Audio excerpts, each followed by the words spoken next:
The Death Star is in ruins. Smoke coils in the vacuum, and the glow of Endor flickers through shattered steel. Victory should feel sweet, but as Luke Skywalker carries his father's dying body to a shuttle bay, something inside him cracks. Something fragile that had barely held him together.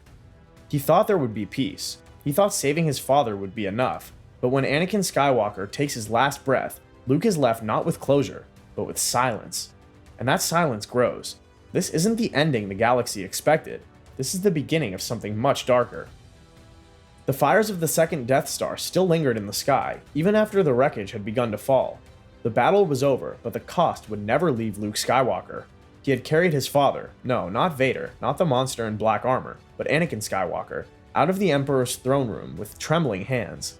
The man who once stood tall as a Jedi Knight died small, burned out by decades of darkness and regret. Luke had expected something more, redemption, relief, but all he got was silence. The man who had haunted his life was gone, and in the end, Luke was still left alone. He burned the body himself. No pomp, no ceremony, just a pyre in the forest of Endor. Fire licking the edges of the mask, melting away what remained. But the dark side doesn't vanish so easily. It lingers. It whispers. The Emperor's whisper. The silence didn't last, not in Luke's mind. There was something that stayed with him. A presence. A stain. Even as the Ewoks celebrated and Leia held his hand, Luke couldn't breathe. Every time he closed his eyes, he saw Palpatine. The way he laughed as lightning tore through Luke's body. The way he fell. But Palpatine hadn't screamed in fear when he fell into the reactor. He'd laughed. That laugh haunted him, echoed through the Force like a cracked mirror reflecting something that refused to die. Luke knew enough to recognize it. This wasn't a ghost, it was a wound. The Death Star was gone, but the Emperor's influence hadn't been destroyed. It had retreated, like a shadow clinging to a dying light, and now it was clinging to Luke. Fractured alliances. Back with the New Republic, Luke tried to carry on. He smiled when needed, nodded in Senate chambers, offered Jedi wisdom when asked, but he was never really present. He stopped training. He stopped meditating. He stopped dreaming. Leia noticed first. Her brother, once a bright beacon in the Force, now felt dim, distant. She asked him what was wrong, but he had no answer. Or maybe he had one, and it terrified him too much to speak out loud. Because deep down, Luke could still feel the dark side, not pulling him, not seducing him. It was waiting, patient, like it knew he would return. He started sneaking off without telling anyone. Places strong in the Force, where Jedi once meditated or where great battles had been fought. Dagobah, Malachor, Caraban. In each place he heard echoes, not voices, not thoughts, feelings, regret, anger, power, and slowly he began to believe something dangerous. Maybe the dark side wasn't wrong. Maybe it was incomplete. The turning point. On a forgotten moon in the ruins of a Jedi temple older than the Republic itself, Luke found something that should never have existed. A chamber beneath the stone, carved in symbols even he couldn't read. A shrine, maybe, or a prison, and in its center, a crystal. Pale, cracked, pulsing with heat like a dying star. He touched it, and the Force screamed. Visions tore through him, not memories, possibilities, futures. Empires burned, friends betrayed, a galaxy spinning toward chaos. And through it all, one constant. Him, not as a Jedi, as something else, something stronger. When the vision ended, he was no longer trembling. He stood taller, his mind is clearer. And in his chest, where hope once lived, something colder had taken its place. He walked out of the temple with a new purpose. Rise of the Shadow. He didn't return to the New Republic. He didn't explain. He vanished. Some say he was searching for ancient Jedi wisdom. Others whispered that he had gone rogue. A few feared something worse, and they were right. Luke Skywalker had began visiting worlds scarred by war, systems left behind by the Empire and ignored by the New Republic. He spoke of strength, of peace through control. He healed villages, ended skirmishes, and brought order, and for that, people followed him. They didn't call him a Jedi. They didn't know what he was, but they listened. And in the shadows, Luke began building something new. Not a rebellion, not an empire, a legacy. Echoes of the past. The swamp hadn't changed. Dagobah still stank of rot and stillness, still croaked with frogs that had seen too much and remembered too little. But Leia stepped out of her ship like she belonged there. She had heard the stories. She knew what it meant. If her brother wouldn't come back to her, maybe the ghost of his teacher would. The ancient tree still stood, the one where Luke faced his nightmare, and buried within it, barely pulsing with any light, was a presence that hadn't fully left. Yoda. She didn't see him, not with her eyes, but his presence folded over her like a familiar blanket. She knelt in the vines and mud, closed her eyes, and whispered what she feared most. Luke is gone. But even as she spoke, she felt something stir. Not a denial, not a lie, a different kind of truth. There is another. She opened her eyes. That voice didn't sound like it came from Yoda at all. The New Order. The world knew Luke Skywalker, the boy who destroyed the Death Star, the Jedi who redeemed Darth Vader, the icon who stood at the edge of the Empire's fire and didn't blink. But the man building the New Order didn't speak of the Jedi anymore. He spoke of something different, something leaner, sharper, a way forward without the weakness of indecision or compassion. To some, it felt like betrayal. To others, salvation. His followers called themselves Shadows, not Sith, not Jedi, something new, a blend of structure and chaos. Their motto wasn't "May the Force be with you," it was "The Force is you." They trained in old temples, meditated under shattered moons, wielded red sabers not because they were angry, but because they refused to be weak. And Luke stood among them, not as a ruler, but as a firebrand. No Senate, no council, no Jedi code, just will and peace, no matter the cost. Resistance forms. Leia knew what had to be done. The galaxy needed Luke, but not this version of him. So she reached out, to Han, to Chewie, to Lando, and what was left of the old rebellion. Some were exhausted, others afraid, but all of them knew one thing: if they didn't stop him, no one would. Because Luke wasn't just powerful, he was right. At least, partly. Every failure of the New Republic suffered: corruption, infighting, lawlessness. Only proved Luke's words true. People wanted order, and Luke gave it to them. Quickly, brutally, efficiently. The Resistance wasn't just fighting tyranny, they were fighting comfort. That made them dangerous, and very alone. But Leia wasn't afraid. She was a Skywalker too. Clash of ideals. They met on a neutral moon, just the two of them. No armies, no fleets, no guards. Leia walked through a field of broken machinery. Old Clone Wars droids rusted into the dirt.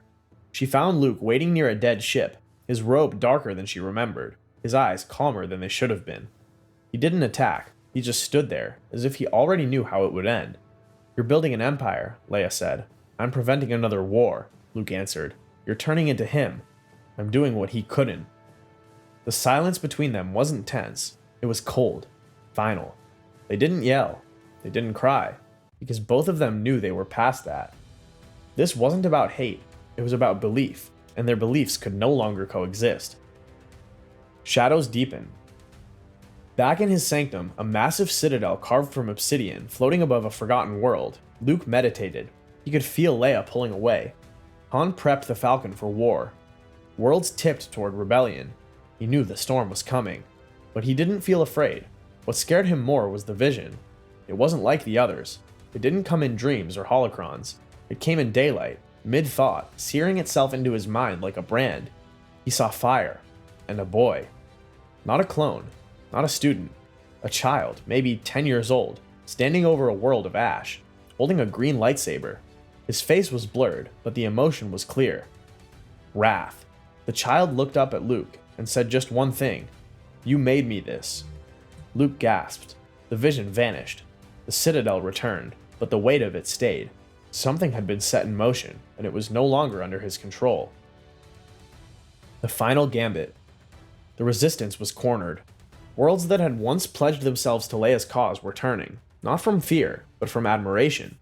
Luke's new order was spreading like fire through dry brush. No bureaucracy, no corruption, just swift, merciless control. Systems swore loyalty in exchange for peace, and peace was addictive. Leia had one shot left. It wasn't a fleet, it wasn't a secret weapon, it was faith. She had a message, not to the galaxy, but to Luke directly. An old encrypted code, the kind only Skywalkers knew how to use. The message was simple: come alone, or I will. Battle of Wills. The ancient Sith temple had no doors, just jagged teeth of stone and wind that howled through its bones like a dying beast. Lightning split the sky above it, not from nature, but from the Force itself, wounded and writhing. Leia entered alone.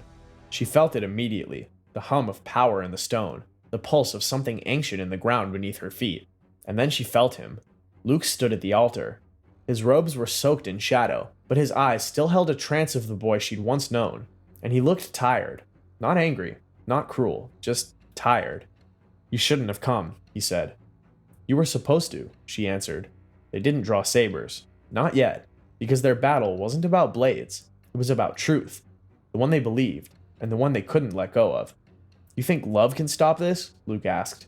"You think kindness is going to hold a galaxy together?" "No," Leia said, "but fear won't either." For a moment, nothing moved, and then the Force screamed between them. Redemption's price. They fought, not like Jedi, not like Sith, like siblings who knew every step the other would take before they took it. Blue and red clashed beneath a sky that bled. Stones shattered. Lightning turned to flame. The Force around them warped, crying out from the strain. Leia struck high. Luke swept low. She spun. He countered. Sparks flew from every touch of their sabers, but the real damage came from the words. "You're becoming what we fought against.